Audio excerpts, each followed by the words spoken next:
کرشماتی کلمات ہیں، معجزاتی کلمات ہیں۔ میں خود حیران ہو گیا۔ ایک بار ایک شخص میرے پاس آئے تو وہ فرمانے لگے کہ میرا گھر ہے ایک، اس پہ مقدمہ چل رہا ہے، اس گھر پہ میں نے بنانے پہ پیسہ لگایا ہوا ہے، جائیداد کا مقدمہ ہے، تو وہ میرے نام گھر، وہ مقدمہ میرے اگر آ جائے، میرے حق میں فیصلہ آ جائے اور اس کے بعد وہ گھر بک جائے، کیونکہ نہ ہی ابھی ریٹ لگ رہا ہے نہ مقدمے کا فیصلہ آ رہا ہے، تو مجھے کوئی ایسا آسان سا عمل بتائیے کہ جو میں یہ کروں تو مقدمہ بھی میرے حق میں آ جائے اور میرا گھر بھی بک جائے۔ تو میں، ظاہر ہے کہ ہمیں بابا جی عرفان الحق صاحب جو کہ دنیا کے مانے جانے جو روحانی استاد ہے، استاد محترم ہیں، آپ سب لوگ ان کو جانتے ہی ہوں گے، میں ان کا سب سے ادنا، سب سے نالائق شاگرد ہوں، ٹھیک ہے جی۔ تو میں جس صاحب کی پرچی بنا رہا تھا تو میں نے ان کی پرچی کے اوپر جو ہے وہ لکھ دیا جی کہ آپ یہ جو کلمات ہیں یہ ادا کیجئے۔ کلمات کے ادا کرنے کا طریقہ کیا تھا؟ صبح اور شام ایک ایک تسبیح، یعنی 100 بار، ٹھیک ہے جی۔ تو 3 بار اول درود پاک، 3 بار آخر درود پاک، بیچ میں کلمات کیا ہیں میں اسکرین پہ بھی لکھ لیتا ہوں تاکہ آپ سمجھ جائیں، پڑھ سکیں، دیکھ سکیں۔ ان ربی علی کل شیء قدیر، ٹھیک ہے جی۔ اللہ رب العزت کا ایک نام ہے جو کہ قادر، یا قادر، اس کا ایک مطلب قدیر نام ہے، قرآن پاک میں بہت بار موجود ہے۔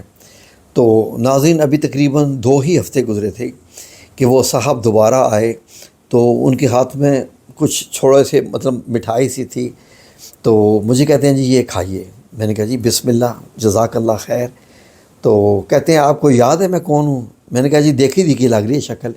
کہتے ہیں 2 ہفتے پہلے ہی آپ سے ملاقات ہوئی تھی، آپ نے مجھے ایک پرچی بنا کے دی تھی، اس میں آپ نے یہ کلمات لکھ دیے تھے، تو ان کا میں نے ورد کیا ہے۔ ان 2 ہفتوں میں مقدمے کا رزلٹ بھی میرے حق میں آ گیا ہے، گھر میرا ہو گیا، اور ایسے ایک دم پارٹی لگی کہ منافع پہ میرا گھر بھی بک گیا ہے۔ تو اب میں دوبارہ آپ کی خدمت میں حاضر ہوا ہوں جی۔ وہ اٹک سے جہلم آئے تھے، اٹک سے۔ تو میں نے کہا جی آپ فرمائیے اب کیا مطلب آپ کو جو وظیفے چاہیے؟ انہیں کہا جی اب مجھے وظیفہ چاہیے کہ میں نئی زمین لے کے ایک اور گھر بنانا چاہتا ہوں، تو اللہ رب العزت اس میں میری مدد عطا فرمائے، تو کوئی ایسے کلمات اور مجھے لکھ دیجئے تاکہ یہ جلدی گھر بن جائے اور جلدی بک جائے۔ میرا یہی روزی روٹی ہے، میرے بچے بھی اسی سے ہی پال رہے ہیں، تو اللہ کا مجھ پہ کرم ہو گیا ہے۔ تو وہ ڈیرہ بابا جی عرفان الحق صاحب کا ہے۔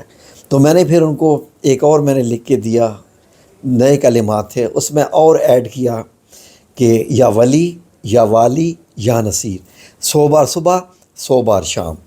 تو ثم الحمدللہ ایسے ایسے لوگوں کے کام ہو جاتے ہیں۔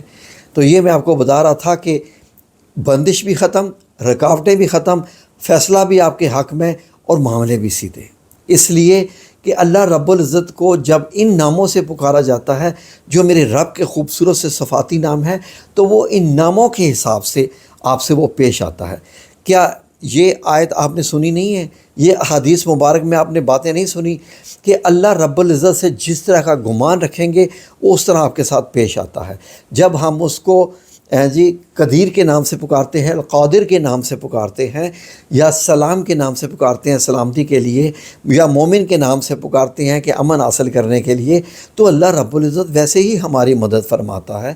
جیسے آیت الکرسی ہے، آپ کو ہر بچاتی ہے ہر قسم کی تکلیف سے، انجانی۔ میں نے کتنی بار، میں سفر اس کے بغیر کرتی ہی نہیں ہوں، گھر سے نکلتے ہوئے آیت الکرسی کے بغیر نکلتے ہی نہیں ہوں، اور میرے ساتھ معجزاتی طور پر، کرشماتی طور پر ایسے واقعات ہوتے ہیں کہ مجھے معلوم ہو جاتا ہے کہ یہ آیت الکرسی کی وجہ ہے کہ آج میں گھر آ گیا ہوں، صحیح سلامت گھر آ گیا ہوں۔ تو یہ میرے رب کی ایسی چیزیں ہیں کہ ان کو آپ اگنور نہیں کر سکتے ہیں۔ یہ کلمات، یار ہم بینگ اے مسلمان ہونے کے ناطے ہمارا سارا سب کچھ اللہ رب العزت کے ساتھ ہے۔ کھانا کھانے سے پہلے بسم اللہ الرحمن الرحیم، کہ شروع اللہ کے نام سے جو بڑا رحمان و رحیم ہے۔ کیوں؟ اس لیے کہ اگر وہ کھانا ہمیں نقصان پہنچا رہا ہے، پہنچانے جا رہا ہے، تو جب ہم اللہ رب العزت کے نام سے شروع کریں گے کہ اللہ سے شروع کیا ہے، اللہ کے نام سے ہم یہ کام شروع کرنے جا رہے ہیں، اللہ کو ہم نے اس کام میں شامل کر دیا، اور وہ تو بڑا رحمان ہے، رحم کرنے والا ہے، رحمان ہے، رحیم ہے، تو وہی کھانا ہمارے لیے شفا بن جاتا ہے۔ یہ بسم اللہ الرحمن الرحیم کا اثر دیکھیے۔ تو اس لیے یہ وظائف، یہ سارے کلمات اپنی زندگی میں ایسے شامل کر لیں، اٹھتے بیٹھتے سوتے جاگتے آپ یہ پڑھتے رہیں، اور یہی اللہ آپ سے چاہتا ہے۔ اللہ رب العزت نے قرآن پاک میں کیا فرمایا کہ وہ لوگ جو اپنے پہلوؤں کے بل سوئے ہوئے، لیٹے ہوئے، جاگتے ہوئے جو اللہ کو یاد کرتے رہتے ہیں۔ اللہ کو یاد اور کیسے کرنا ہوتا ہے؟ انہی ناموں سے، اسی طریقے سے آپ اللہ کو یاد کریں، اللہ آپ کو یاد کرتا ہے۔ کہ اللہ نے فرمایا نہیں ہے تو مجھے یاد کرو، میں تمہیں یاد کروں گا۔ تو اتنا اللہ کو یاد کریں کہ اللہ رب العزت آپ کے ایسا حامی و ناصر ہو جائے کہ آپ کا کوئی کام بگڑے ہی نہیں، انشاءاللہ بإذن اللہ تعالیٰ۔